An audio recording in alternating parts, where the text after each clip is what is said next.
US इजरायलको joint military अपरेसनपछि इरानको सुप्रिम लिडर आयतोल्ला अली खमेनीको मृत्यु भएको छ। सो पश्चात जवाफी हमलामा इरानले मध्यपूर्वमा रहेका देशहरू Saudi Arabia, Jordan, Qatar, Kuwait, ओमानमा आक्रमण गरिरहेको छ। इरानको जवाफी हमलामा मध्यपूर्वमा रहेका देशहरूमा ज्यान जाने मध्ये नेपालीहरूको सङ्ख्या पनि रहेको छ। मध्यपूर्वमा बढिरहेको तनावले नेपाललाई कस्तो असर पर्छ भन्ने बारेमा भिडियो बनाएको छु, कृपया ध्यान दिएर सुन्नुहोला। पहिलो, ज्यानको सुरक्षा। नेपाल सरकारले मध्यपूर्वमा रहेका करिब 17 लाख नेपालीहरूलाई सुरक्षा दिनको लागि आर्थिक र कूटनीतिक रूपमा समेत ठूलो चुनौती रहने देखिन्छ। दोस्रो, वैदेशिक रोजगार र रेमिट्यान्स। यो युद्ध छिटै नरोकिने हो भने मध्यपूर्वमा रहेका नेपालीहरूले रोजगारबाट आफ्नो हात समेत गुमाउनु पर्नेछ, जसले गर्दा नेपालमा बेरोजगारीको समस्या त बढ्ने नै छ, नेपालले रेमिट्यान्सबाट समेत आफ्नो ठूलो गिरावट सामना गर्नुपर्ने हुन सक्छ।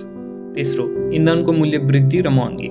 विश्व बजारको 20% आयात र निर्यात हुने तेल इरानसँगै नजिक रहेको स्ट्रेट अफ हर्मुज भन्ने म्यारिटाइम कोरिडोरबाट जाने गर्दछ। अहिलेको समाचारसम्म इरानले स्ट्रेट अफ हर्मुज बन्द गरेको छैन, तर यदि बन्द गरेको खण्डमा नेपालमा ठूलो महँगी आउन सक्दछ, किनभने भारतले आफूलाई चाहिने 85% तेल आयात गर्ने गर्दछ। 85% आयातित तेलमध्ये 50% तेल स्ट्रेट अफ हर्मुजबाट आउने गर्दछ। स्ट्रेट अफ हर्मुज बन्द भएमा भारतमा तेलको मूल्य बढ्नेछ र महँगी बढ्नेछ, र नेपाल जसले भारतबाट 100% तेल आयात गर्छ, यहाँ स्वतः मूल्य वृद्धि भई महँगो बढ्ने देखिन्छ।